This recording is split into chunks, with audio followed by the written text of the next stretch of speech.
I know you're somewhere. Joji in Tongues, the EP.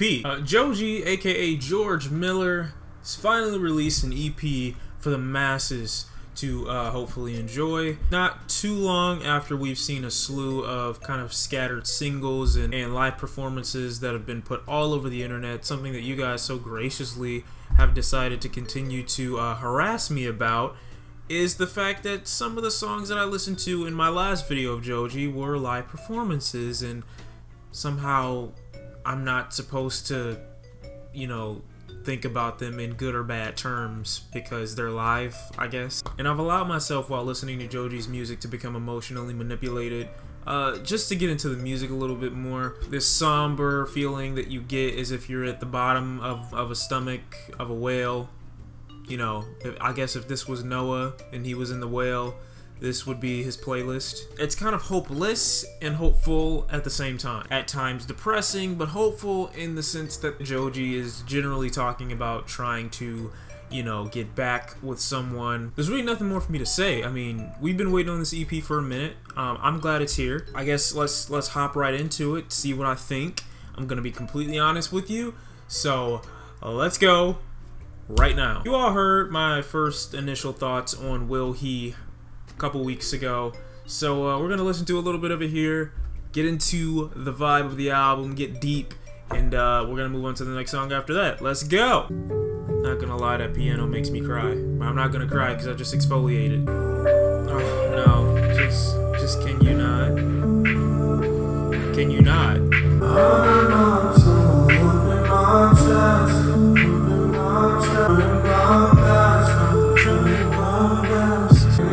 The sound quality on this is just amazing. I love the sound. It's probably one of Joji's more lyrically invested tracks. This is probably one of the few songs that I've heard from Joji where I feel like the artist is also contributing a lot more than just the instrumental. I would definitely recommend a really dark corner, some headphones, and one of your old ex's numbers. Just keep it all in that area. So the next track we have on here is Pills. Okay. Please don't run away. Please don't run away. What? Please don't run away. Please don't run away. I need you back. I'm right here. I need you. I didn't go anywhere. Please don't run away. I don't know why I feel this way. I feel this way. I don't know why you feel this way either. I haven't gone anywhere. Stop telling me not to go away. What I can say about listening to this track that I've actually noticed is how I guess Joji kind of wants to move through the music as opposed to be featured on it. I think with the smothered material that we get with this track, like his voice sounds like he's just layered and covered in the instrumental itself, makes you feel like he's trying to fuse with the track as opposed to just be on it. At one point it's almost like a failing radio signal that's put into the track. It sounds pretty glossy, but other than that, there's not really that much going on. Lyrically, there's nothing much going on this track. Just kind of more somber, emotionally manipulative material. Track number 3, Demons. Okay.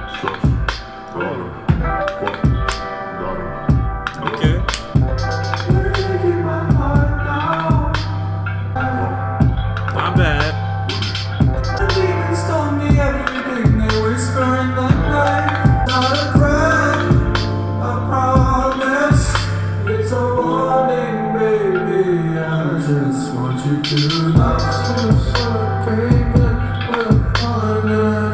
I'm so confused already. How do you say this is not a threat, then say this is a promise, and then say this is a warning? I'm so lost. That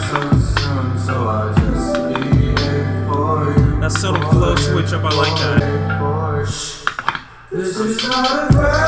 Don't shush me, I was already quiet. Damn, what instrument is that? It can't be a harp. I don't know what that is.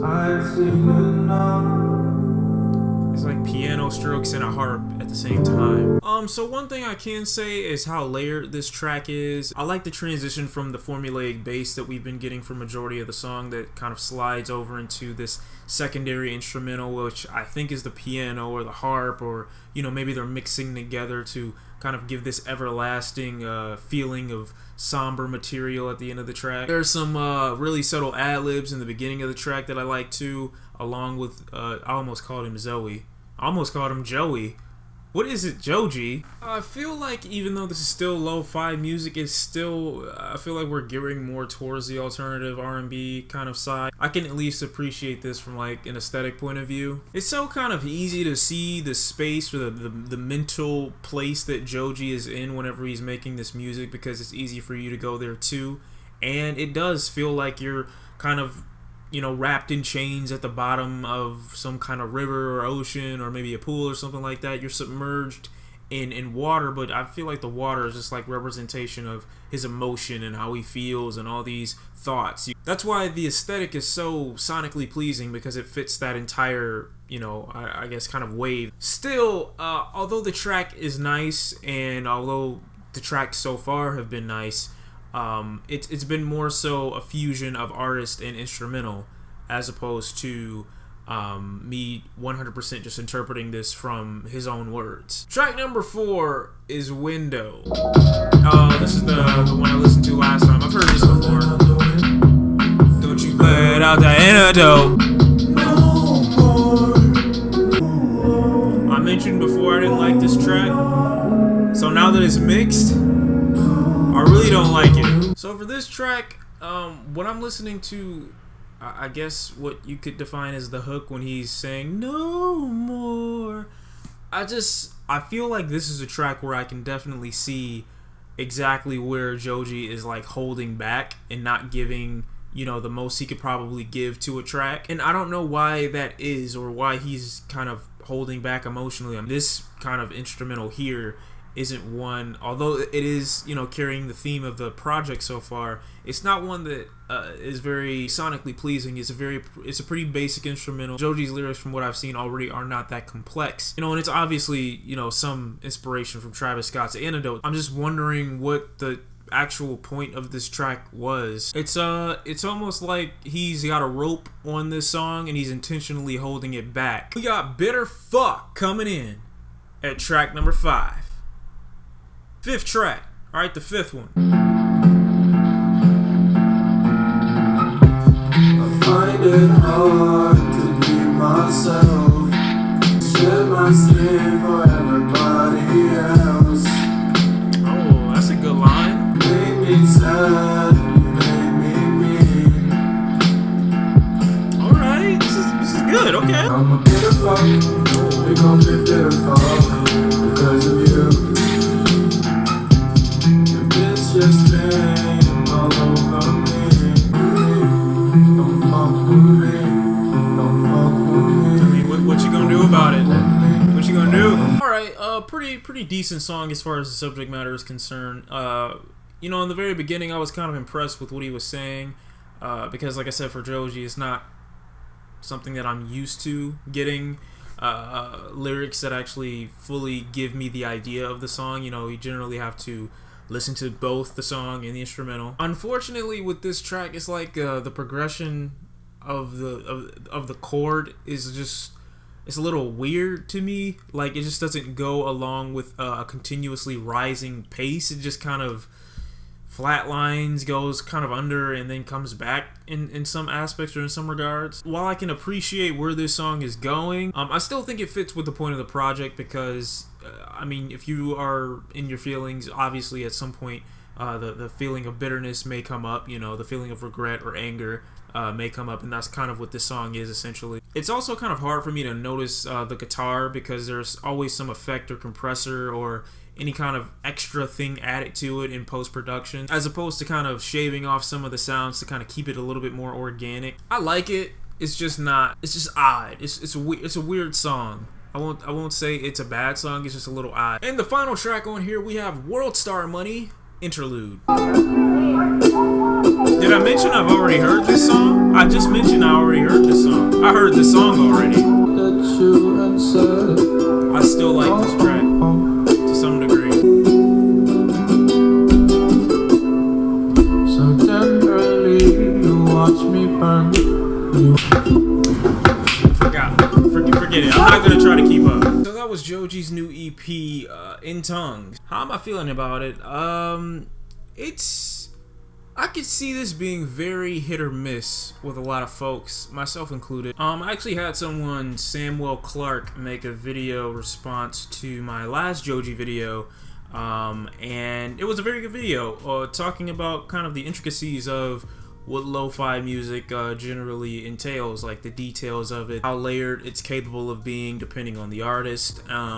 And I definitely could appreciate everything that he had to say in that video because it gave me a little bit more insight into what Joji was capable of and what he may have been doing with his music, as opposed to the other lo-fi artists that I may have been thinking about. And those artists range from Lou Barlow, Elliott Smith, Ween, Pavement, and the myriad of other YouTube lo-fi kind of unknown, really lesser known artists that you can find.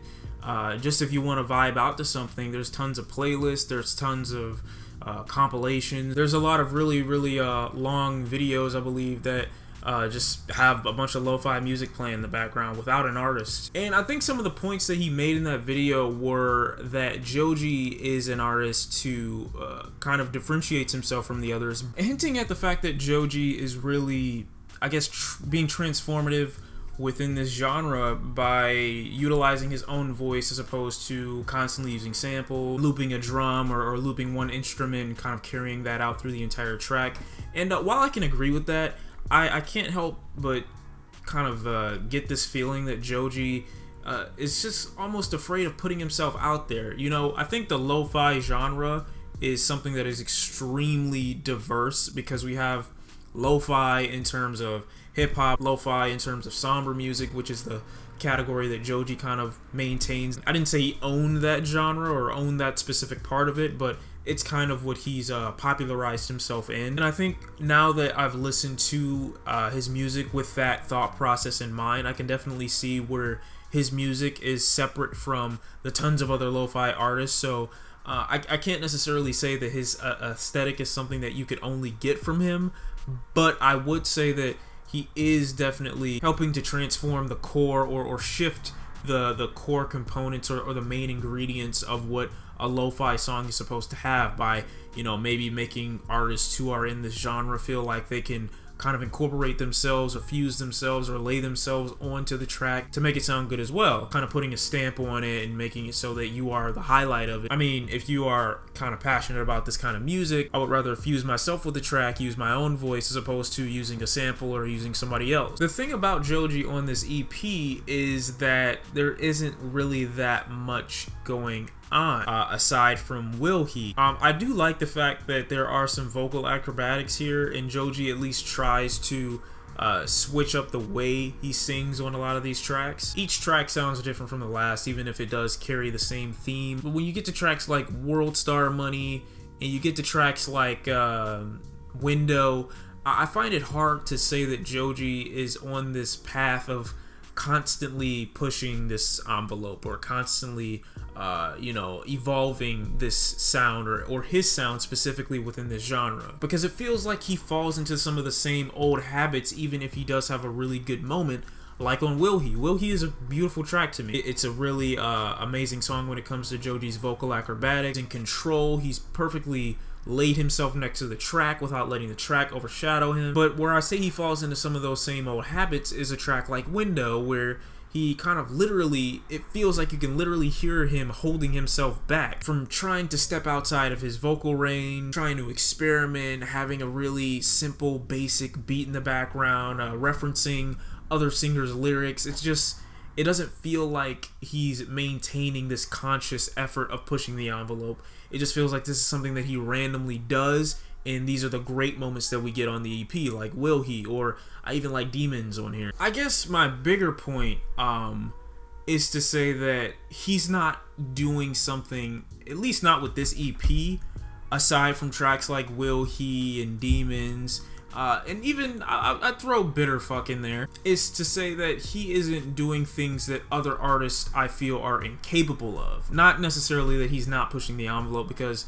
in reference to even Samwell's comments, it's like, yeah, I understand that does make a lot of sense. You know, like he's pushing the envelope, he's moving it forward, you know, doing something different than everyone else. But my main point actually was not to say that, you know, he's not doing that or not being transformative. It's more so to say that he's not doing something that others are incapable of. And I think that's my issue with this EP. Not the fact that it doesn't sound good or that it's not a good time, because as far as letting it emotionally manipulate you, I think it does serve that purpose. You can definitely listen to it for that purpose alone and have no issue with it. I just think there's sometimes where he has really high moments with his music, and other times he just falls back into those same old habits of doing what everybody else does, or, you know, just doing something that kind of to feel safe again. And don't get me wrong, he's definitely a capable artist from the material I've seen so far. I mean, clearly he doesn't just come out of nowhere. I mean, you clearly put some time into this. And since I don't want him to continue to live in the past or go back to old habits, that's why I've refrained from mentioning the fact that he is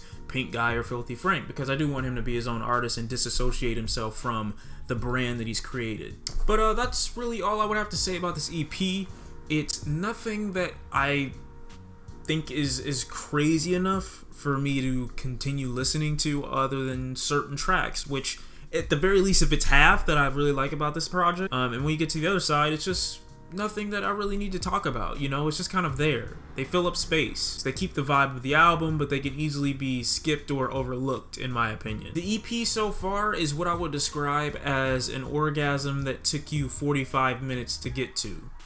That's what I'm gonna label this as. You're still gonna get yours, it's just gonna take you a while. Joji, In Tongues EP.